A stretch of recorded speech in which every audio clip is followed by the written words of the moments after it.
तो बलदाऊ जी ने यहीं से ही शिलाखंडों में से दुबक दुबक के महाराज के दर्शन किए।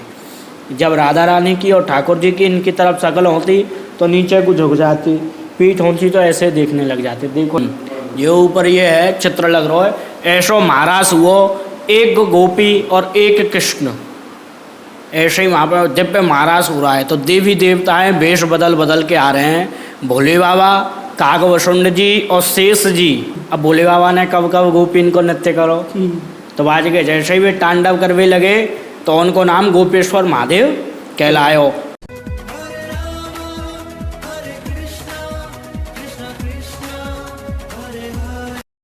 जय जय श्री राधे राधे। मैं धर्मेंद्र गोस्वामी स्वागत करता हूं आपके अपने चैनल ब्रज दर्पण में। ब्रज दर्पण परिवार पुनः आपको एक ऐसे स्थान पर लेकर आया है जिसके दर्शन जब आप करोगे तो उससे पीछे एक बड़ी सुंदर रोचक कहानी है। मैं इस समय जो खड़ा हूं श्री गिरिराजी पर्वत पे, श्री गोवर्धन पर्वत पर खड़ा हुआ हूं और आप देख सकते हैं श्री गिरिराजी की तलहटी के बिल्कुल ऊपर हम गिरिराज पर्वत पर खड़े हुए हैं।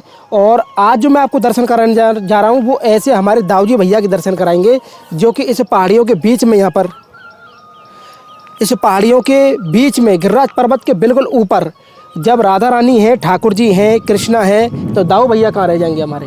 तो इतने सुंदर इस उपवन में, सुंदर इस पर्वत के रूप में और सुंदर इन शिलाओं के बीच में श्री दाऊजी महाराज जी का एक बड़ा ही सुंदर मंदिर है। मैं आपको उसके दर्शन कराना चाहता हूँ जब हम यहाँ पर आए हैं। तो आप मेरे साथ चलिए और गिरिराजी के ऊपर हम यहाँ पर जत्तीपुरा के पास में हैं और आप ये व्यूज़ देखिए कितने सुंदर नज़ारे हैं हमारे श्री गिरिराज पर्वत के। और बहुत लोग आते हैं, परिक्रमा दे के चले जाते हैं, लेकिन जो आनंद यहाँ ठहर के लेने का है वो आनंद कहीं नहीं मिलेगा। और इस अद्भुत आनंद के साथ में हम और आप जो दर्शन करेंगे आज वो श्री दाऊजी महाराज के दर्शन करेंगे। और उनका नाम भी बड़ा अटपटा है और उनके पीछे की कहानी भी बड़ी अटपटी है। आइए चलते हैं, दिखाते हैं। और ये मेरे सामने आप देख सकते हैं ये मंदिर है, बिल्कुल गिरिराज पर्वत के बिल्कुल चोटी पे ऊपर बना हुआ मंदिर है ये। आइए मेरे साथ। जय हो गिरिराज महाराज। ब्रज दर्पण चैनल आपको ब्रज के समस्त दर्शनों के लिए इस तरह से ही वीडियो बनाता रहेगा। जिस कड़ी में आज जो मैं आपको लेकर आया हूँ वो श्री दाऊजी महाराज के दर्शन कराने के लिए लेकर आया हूँ। आप देख सकते हैं मंदिर का एक छोटा सा प्रांगण है और ये हमारे भट का पेड़ है इसमें। और ये देखिए ये रास्ता उधर वाली परिक्रमा में, यानी कि इस पर्वत के चारों तरफ परिक्रमा होती है जो कि 21 किलोमीटर में फैला हुआ है, जिसे हम गिरिराज पर्वत के नाम से जानते हैं। उसी गिरिराज पर्वत की तलहटी के ऊपर जब हम यहाँ पर खड़े हैं आपको दर्शन कराएंगे हम। ये प्राचीन मंदिर है, आप देख सकते हैं श्री लुकलुक दाऊजी महाराज, जिसे कि महारास स्थली भी बोला जाता है। कौन है लुकलुक दाऊजी महाराज, इसके बारे में आपको बताऊँ। आइए चलते हैं मंदिर प्रांगण के भीतर।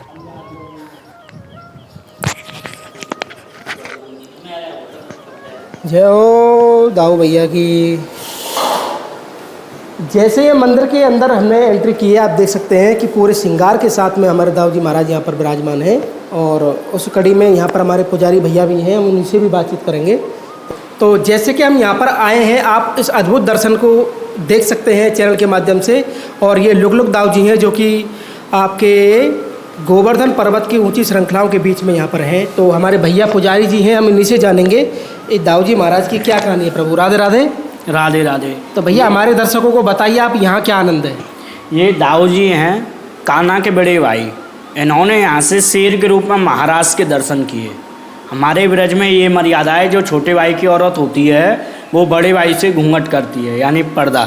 तो इसलिए इन्होंने यहाँ से छुप छुप के महाराज के दर्शन किए। चंद सरोवर पाराशौली पे महाराज हुआ, उसमें 6 महीने की एक रात्रि हुई। ऐसा क्यों हुआ? या में त्रेता युग में मास दिवस का दिवस बा, मरम न जाने कोय, रथ समेत रवि था क्यों निशा कवन विद होए। जब रामचंद्र जी को जन्म हुआ तो उस समय पे 1 महीना को दिन है गयो। तो चंद्रदेव कहने लग रहे हैं कि प्रभु मेरे को दर्शन करना है और मैं जब तक दर्शन नहीं कर सकता हूँ जब तक सूर्यदेव हटे नहीं। तो ये मरम किसी को भी मालूम नहीं पड़ो कि 1 महीना की दिन है गो है। तो रामचंद्र जी ने कही कि द्वापर युग में मैं एक ऐसी लीला करने वाला हूँ, वहाँ में तू अपनी 6 महीना की रात्रि बना लियो, जब तक तेरा मन करे जब तक तू रियो। तो उस स्थान पे जो चंद्र सरोवर है वहाँ पे चंद्रदेव एक सरोवर में उतर गए, इसलिए उस स्थान का नाम चंद सरोवर पड़ा है। वैसे उस गांव का नाम महमदपुर है। वहाँ पे रास लीला होने लगी। वहाँ पे 16,108 गोपी और उतने ही कृष्ण थे। जैसे ऊपर देखो, ये ऊपर ये है चित्र लग रहा है, ऐसो महाराज हुआ एक गोपी और एक कृष्ण। ऐसे ही वहाँ पर दिव्य महाराज हो रहा है। तो देवी देवताएं वेश बदल बदल के आ रहे हैं।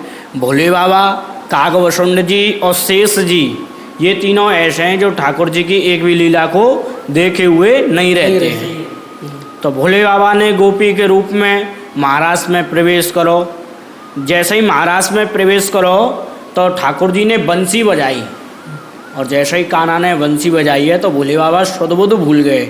वे ये भूल गए कि मैं गोपी के रूप में आया हुआ हूँ, और वे बाज के तांडव कर भी लग गए। अब भोले बाबा ने कब कब गोपी इनको नृत्य करो, तो बाज के जैसे ही वे तांडव करवे लगे तो उनको नाम गोपेश्वर महादेव कहलायो। वे छुपते छुपाते वृंदावन पहुँचे। उसके बाद में कागभूषुंड जी, जो एक कोए के रूप में है, पार्वती जी से कहते हैं कि भाई खग ही जाने खग की भाषा, कहते हैं ना तो रामचरितमानस में, क्योंकि जो पक्षी होता है वो पक्षी की भाषा समझता है। जब मेरे समझाने से यदि कोई आदमी नहीं समझा तो खग यानी वो समझाएगा। जब गरुड़ को मोह हुआ था तो कागभूषुंड जी ने उनका मोह दूर किया। तो ऐसे ही वहाँ पे भी कागभूषुंड जी ऊपर से मर्राते हुए महाराज लीला को देख रहे हैं ऊपर से। उनको तो कोई वेश बनाने की ज़रूरत ही नहीं पड़ी। अब रहे शेष जी, जो इस युग में बड़े भाई बन के आए, बलदाऊ जी।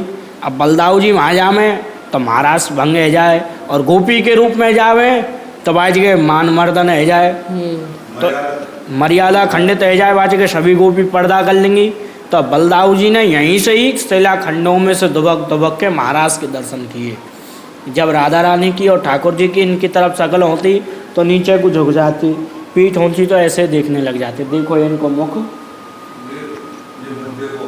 ये होठ, मूंछ, नाक, ये नेत्र, मस्तक, ये श्रीधर, ये इनके चरणारविंद, ये दोनों बाजू हैं। इन्होंने ढुक ढुक के महाराज के दर्शन किए।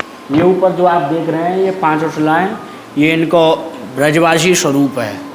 और कुछ लोग बताएं ये शेषनाग अवतार हैं। तो बलदाऊ भैया को जाज गए भी आपको श्लाभ मिले है, बाज गए साथ में शेषनाग को फंड जरूर मिले। ठाकुर जी को वहाँ में शेष स्वरूप में दिखाए गए हुए। तो ये शेषनाग है ठाकुर जी को। अच्छा, जैसे कि इस मंदिर के बारे में हम जब जानते हैं कि ये look look Dau ji, look look का क्या मतलब है? लुक लुक का मतलब होता है हाइड एंड सीक, यानी छुपा छुपी। अच्छा, छुप छुप के देखा ना इन्होंने। जब ठाकुर जी की और राधा रानी की इनकी तरफ शकल होती तो ये नीचे छुप जाते, पीठ होती तो ऐसे देखने लग जाती।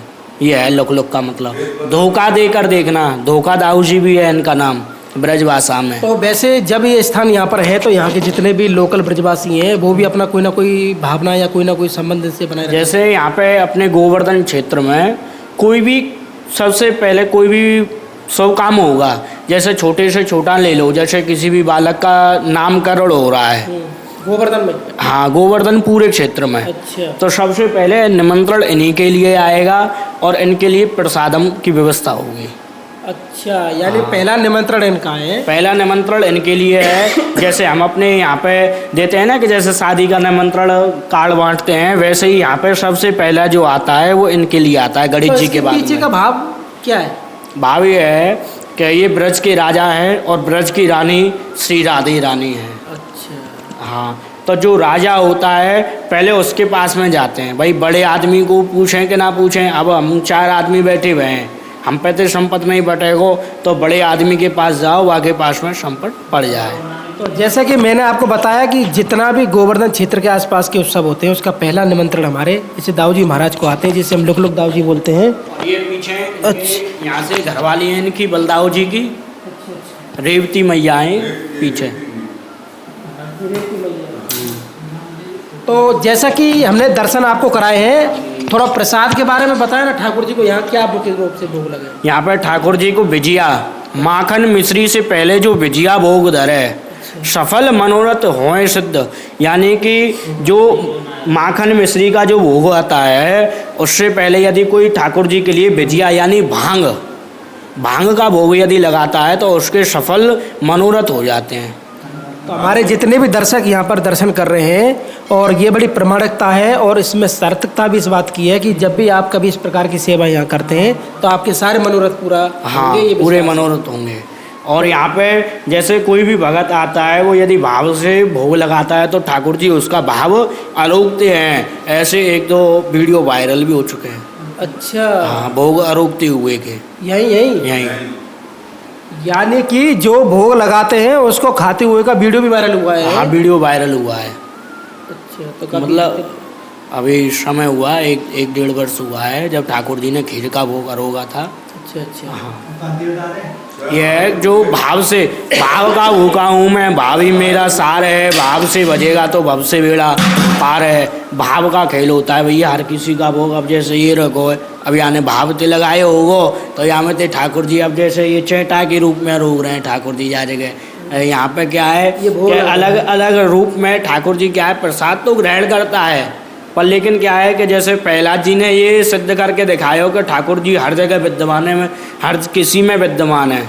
अच्छा, मेरा एक भाव था जैसे कि हमारे सभी दर्शक आपको देख रहे हैं और दाऊ जी भैया के दर्शन भी कर रहे हैं ऐसे सुंदर स्थान से, गिरिराज पर्वत से। हाँ। तो जैसे कि अगर वो सेवा आपको करना चाहते हैं तो किस तरह की सेवा यहाँ पर होती है जो कि वो करें यहाँ पे? यहाँ पे ठाकुर जी का देखो सुबह से मंगला भोग, अच्छा। मंगला भोग के बाद में फिर आपका राजभोग, अच्छा राजभोग के बाद में उत्थापन भोग, अच्छा अच्छा, उत्थापन भोग में भी विजय आता है और मंगला भोग में भी विजय आता है यानी भांग। भांग। अच्छा, उसके भांग के बाद साथ कोई भी मिठाई हो है? हाँ वो रबड़ी के साथ में छानता है बलदाऊ भैया। अच्छा अच्छा, रबड़ी दाऊ दादा का। हाँ। अच्छा अच्छा, जैसा कि आप देख सकते हैं कि हमारे दाऊ भैया खावे के बड़े प्रेमी है। वैसे तो ब्रजवासी सभी खावे के हाँ, प्रेमी खावे है, के प्रेमी हैं। लेकिन उनका प्रमाण है कि यहाँ पे निमंत्रण तो सबसे पहले आता ही है, बाकी भांग के साथ में मिठाई का भोग यहाँ पर मुख्य रूप से लगता है। ये जतीपुरा क्षेत्र में ही पड़ता है ना? ये आनौर क्षेत्र में आनौर क्षेत्र में। हाँ। ये आनौर क्षेत्र में, जैसा कि आपने देखा कि भैया ने हमको बताया लुक दाऊ जी के बारे में, और काफ़ी दिव्य स्थान है ये। यहाँ पे जब भी आप परिक्रमा करते हैं आनौर के पास में ये स्थान है और लुक दाऊ जी के नाम से ही सब लोक दाऊ जी के नाम से आप छोटे से छोटे बच्चे से पूछ लोगे 5 वर्ष के से, वो यहाँ पे उंगली पकड़ के पहुँचा देगा। चलिए बहुत बहुत धन्यवाद भैया जी, आपने राधे इतना राधे। सुंदर दर्शन कराया। तो जैसा कि सरकार की। तो हमने और आपने लुक दाऊ जी के जो दर्शन किए काफ़ी आध्यात्मिक दर्शन थे और कृपा की दृष्टि से भी काफ़ी सुंदर दर्शन थे। आप इस स्थान पे आना जरूर, क्योंकि हो ना हो ठाकुर जी की बड़ी कृपा है यहाँ पे। तो आज का हमारा ये आनंद आपको कैसा लगा आप हमें कमेंट करके, शेयर करके और हमारे चैनल को ज़्यादा से ज़्यादा सब्सक्राइब करके जरूर बताएं। श्री गिरिराज जी के पर्वत से आप सभी को प्यार भरा राधे राधे।